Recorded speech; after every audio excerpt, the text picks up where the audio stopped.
Marilyn Monroe, de nom de bateig, Norma Jean. Són les 10 de la nit i algú truca al número 12305 de Fifth Helena Drive a Los Angeles.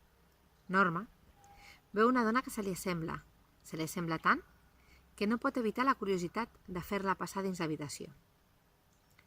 La dona es mou com ella, es vesteix igual i llueix un ros de cabell i un vermell de llavis que li recorda la seva cara mirada al mirall. L'altra, la que no és Marilyn, li demana una beguda. Necessita beure una mica abans de poder parlar-li. Norma du un parell de gots amb alguna beguda alcohòlica que els permeti relaxar-se davant de l'altra.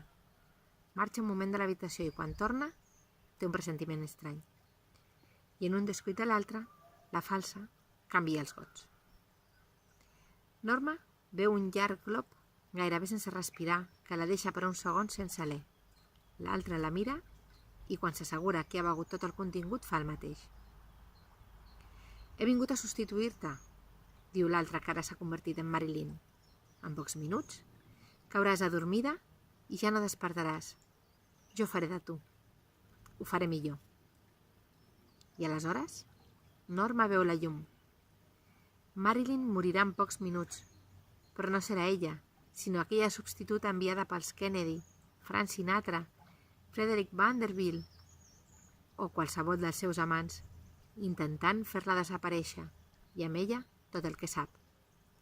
Norma veu com Marilyn es desfà i disfressada de dona qualsevol surt al carrer i camina. Camina sense descans fins a arribar a un paradís on, avui, amb més de 80 anys, descansa a la llum del sol.